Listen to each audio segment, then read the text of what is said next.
तो gas last episode में देखा था लिनियन जो है उन क्रिस्टल फूड को हासिल कर लिया था। सो एपिसोड 3 की शुरुआत में लिनियन जो है कह रहा होता है coffin of life and death की एब्जॉर्ब या वो भक्षण करने वाला एबिलिटी जो है काफी ज्यादा ग्रेट है। मतलब कॉफिन स्पिरिट जो है अदर स्पिरिट सोल को खा सकती है या एब्जॉर्ब कर सकती है, एक ही बात है। लेडी क्वान जो है भी कहती है हाँ अदर स्पिरिट सोल को भी खा सकती है अपने कल्टीवेशन वेस्ट को बढ़ाने के लिए, लेकिन अभी के टाइम पे 6 स्टार स्पिरिट सोल को ही निगल सकती है अपनी कॉफिन स्पिरिट। अगर इससे ज्यादा अगर करने की कोशिश करोगी तो तुम्हें अपने आप को हर्ट हो जाएगा, अपने आप को हार्म कर लोगे। लिनिया ने रिप्लाई करता है हाँ मुझे पता है। एंड सीन शिफ्ट होता है और हम देखते हैं 100 ट्रेजर पवेलियन, जहाँ पर लिनियन भी आ चुका होता है और एक बूढ़े के पास आकर कहता है मुझे स्प्रिट स्टोन एक्सचेंज करना है इन सब के बदले में, और अपने थैली को उसके सामने रख देता है। फिर वो बुरा आदमी जो है लिनिया को देख के मन में सोचता है ये तो सिर्फ बच्चा है, इसके पास ना कौन सा बड़ा ट्रेजर होगा। लेकिन जब वो थैली खोलता है तो काफी ज्यादा रेयर आइटम होता है, मतलब महंगी आइटम होता है, रेयर नहीं। इससे वो बुरा काफी शौक होते हुए पूछता है छोटे बच्चे तुम्हें 3rd ग्रेड का पोर्शन कहाँ से मिल गया। लिनियन जवाब देते हुए कहता है ओल्ड मैन मुझे जितना पता है जब कोई 100 ट्रेजर पवेलियन में चीजें एक्सचेंज कराने आते हैं तो उसे उस चीज का एक्सप्लेनेशन नहीं देना पड़ता है जो कहाँ से मिला कैसे मिला। क्या मैं सही कह रहा हूँ? बुरा एल्डर कहता है हाँ हाँ बच्चे तुम सही कह रहे हो, मैं थोड़ा बुरा हो गया हूँ तो मैं भूल गया था, तुम दिल पे मत लेना मेरे बातों को। वैसे मैं तुम्हें इन चीजों के बदले में मैं 13,000 स्पिरिट स्टोन दे सकता हूँ। लिनियन कहता है नहीं नहीं थोड़ा कम है, थोड़ा ज्यादा बढ़ाओ ज्यादा। वो बुरा फिर से कहता है 13,500। लिनियन कहता है 14,000 तो देना पड़ेगा। वो बुरा भी कहता है ठीक है 14,000 स्पिरिट स्टोन में ये डील पक्की। लिनियन जो है वो 14,000 स्पिरिट स्टोन लेकर आ चुका होता है वहां से और एक शॉप पर जाता है जहाँ पर एक लेडी होती है, ऑफकोर्स ये शॉप का ओनर ही होगी। फिर लिनियन भी वो सारे मेडिकल इंग्रेडिएंट के बारे में बता देता है जो जो उसे चाहिए। तो लेडी भी मुस्कुराते हुए कहती है आप थोड़ा वेट कीजिए अभी लाती हूँ। फिर वो लेडी मन में सोचती है इस लड़के ने जितने भी मेडिकल इंग्रेडिएंट मंगाया है मुझसे वो सारे इंग्रेडिएंट काफी ज्यादा एक्सपेंसिव है, पता नहीं ये लड़का एक्चुअली है कौन जिसके पास इतना स्पिरिट स्टोन है। फिर ये लेडी सारे मेडिकल इंग्रेडिएंट ले आती है और इसका टोटल कॉस्ट होता है 10,000 स्पिरिट स्टोन। और ये सुनकर लिनियन का मुंह ही उतर जाता है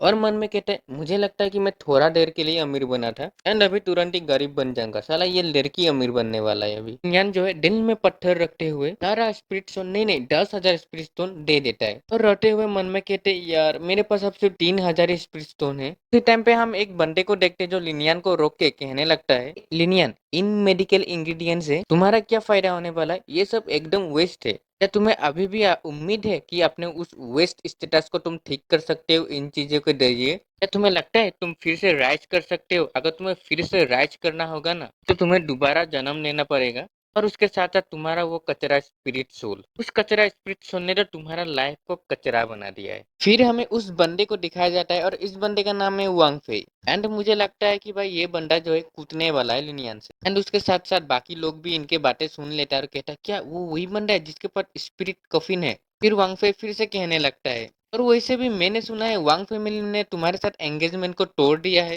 लेकिन लिनियन जो है इनका बातों को इग्नोर मारते हुए जा रहा होता है, लेकिन वांग फी की तो चुल मची थी ना पिटने की, इसलिए वो लिनियन को रोक लेता है और कहता है वैसे मेरे कजिन ने जब तुमसे एंगेजमेंट को तोड़ा था तो तुमने उन लोगों से 3 साल मांग लिया था। हाँ तुम्हें लगता है तुम उस टाइम पे कूल रख रहे थे? नहीं, तुम एक सिर्फ यूजलेस हो, तुम अपने आप को ही इंस्टॉल कर रहे थे तो तुम अभी के अभी अपना वेडिंग को तोड़ दो। लिनियन जो है उसे गुस्से से देखते हुए कहता है तुम्हारा ये गंदा हाथ मेरे कंधे से हटाओ नहीं तो तुम्हें मैं डिस्ट्रॉय कर दूंगा। वांगफे कहता है क्या क्या क्या कहा तुमने? वैसे तो मेरा कानों में थोड़ा प्रॉब्लम चल रहा है तो क्या मुझे फिर से तुम कह सकते हो? लिनियन कहता है तो तुम्हें यही चाहिए, और ये कहकर एक ही बार में उसके हाथ को पकड़कर तोड़ देता है। वहां पर जितने भी लोग थे वो लोग कहने लगते क्या इसका हाथ सच में टूट चुका है? तो वांगफे तो वैसे भी शौक हो चुका होता है लिनियन के एक्शन से, चिल्ला के कहता है अबे साले कचरे कह के आज मैं तुम्हें जान से मार दूंगा। तो फिर लिनियन गुस्से से वांगफे से कहता है मुझे लगता है तुम्हारा पनिशमेंट इनफ नहीं है, तुम्हें और भी चाहिए। तो यही कहकर उसका दूसरा हाथ भी तोड़ देता है। उसी टाइम पे हम किसी की आवाज सुनते हैं, कौन है वहां पर जो यहाँ पर आकर ट्रबल खड़ी कर रहा है? हम देखते हैं एक बुरे आदमी को, सभी उसको रेस्पेक्ट देते हुए कहता है मास्टर जाओ। फिर लिनियन भी उस बुरे आदमी को देखकर मन में कहता है ये तो 100 ट्रेजर पवेलियन का ओनर है एंड उसके साथ साथ एक लोटा एल्केमिस्ट मास्टर है जो हमारे जीवनसन सिटी में है। फिर लिनियन भी अपना रेस्पेक्ट शो करते हुए अपना नाम बताता है, वैसे हम इस बुढ़े को मास्टर जाओ के करीब बुलाएंगे। मास्टर जाओ कहता है तुम लिन का बेटा हो ना?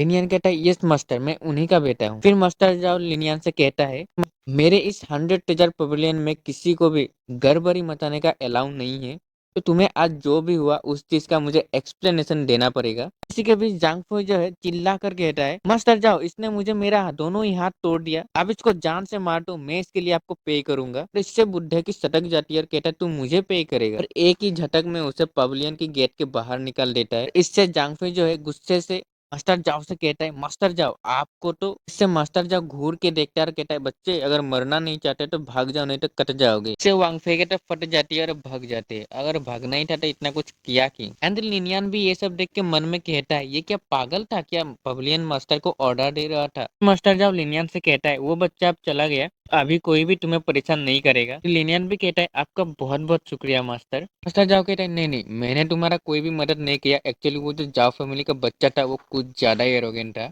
लिनियन भी कहता है, ठीक है मास्टर, मैं चलता हूँ। फिर हम देखते हैं वही बुरे आदमी को जो लिनियन से स्पिरिट स्टोन का बिजनेस किया था। फिर वो बुढ़ा मास्टर जाओ से कहता है, ये जो बच्चा है लिनियन, इन्होंने आज 14,000 का स्पिरिट स्टोन एक्सचेंज किया था और उसके साथ साथ 10,000 का स्पिरिट स्टोन स्पेंड भी किया था मेडिकल इंग्रेडिएंट के लिए। मास्टर जाओ कहता है, हाँ हाँ। हम देखते हैं लिनियन जो है अपने लीन हाउस पे आ चुका होता है। एंड लीन हाउस की गेट को खुलते ही उसको एक अचानक एक हीट वेव महसूस होता है। लिनियन मन में कहता है, ये हीट वेव तो जूअर के रूम से आ रहा है, और जीव जिसको याद नहीं है मैं बता दो, वो लिनियन का छोटा सिस्टर है, लिटिल सिस्टर। फिर अचानक लिनियन को एक बात याद आता है, उसकी सिस्टर जब छोटी थी तब भी उसके बॉडी से हीट वेव निकलती थी, और उस टाइम पर उसकी बॉडी टेम्परेचर बहुत ही ज्यादा हाई हो जाती थी। लिनियन दौड़ के अपने सिस्टर के रूम की ओर जा रही थी, लेकिन उसी टाइम पे लेडी क्वान जो इसको रोक लेती है और कहती है, लिनियन देखो, तुम ऐसे ही उनके रूम के अंदर नहीं जा सकते, क्योंकि टेम्परेचर जो है काफी ज्यादा हाई है, इतना ज्यादा हाई है कि तुम बर्न भी हो सकते हो। लिनियन कहता है, लेकिन वो मेरा सिस्टर है, मैं उसको मदद करना चाहता हूँ, सेव करना चाहता हूँ। लेडी क्वांजू कहती है, रुको लिनियन, मैं अपने ऑरा या एनर्जी के जरिए तुम्हारे बॉडी पे कवर कर दूंगी ताकि तुम्हारे बॉडी जो है जल ना जाए। और वो ऐसे ही करती है, अपनी एनर्जी के जरिए लिनियन को कवर कर देता है उसके पूरे बॉडी पे। फिर कहती है, लिनियन अब तुम जा सकती हो अपने बहन के रूम पे। लिनियन के सिस्टर के रूम को देखते हैं, जहाँ पर लिनियन के सिस्टर के बॉडी के चारों ओर से हीट वेव निकल रहा था। उसी टाइम पे लिनियन भी एंटर हो जाता है। फिर तुरंत ही लेडी क्वान जो है लिनियन से कहती है, रुको लिनियन, उसे टच मत करना, मैं पहले चेक कर लेती हूँ। फिर लेडी क्वान जो चेक करते हुए कहती है, अनएक्सपेक्टली तुम्हारे सिस्टर के पास लेजेंडरी हेवनली यंग कॉन्स्टिट्यूशन है। लिनियन कहता है, इसका मतलब क्या है।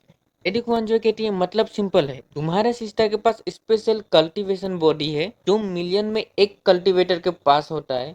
अब तक से तुम्हारे बहन का जो हेवनली कॉन्स्टिट्यूशन है फुल्ली अवेकन नहीं हुआ है, वैसे तुम्हारे सिस्टर का फ्यूचर जो है काफी प्रॉमिसिंग है।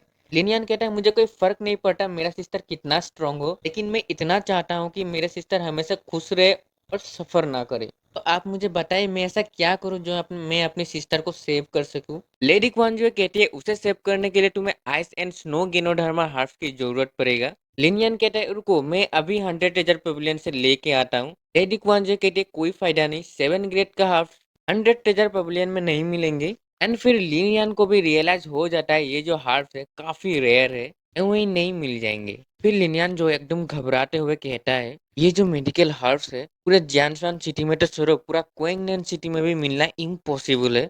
और मुझे ये भी डाउट है कि पूरा यस क्लैन ऑफ डायनेस्टी में मिलेगा कि नहीं, ये भी मेरा कंफर्म नहीं है। और लिनियन की ऐसी हालत देख के लेडी क्वांजवे भी उसकी ओर थोड़ा देर देखती है एंड कहती है, छोड़ो, भूल जाओ, मैं तुम दोनों के भाई बहन के रिलेशन को देखकर मैं इस चीज को सप्रेस कर दूंगी, सिर्फ तुम्हारे लिए।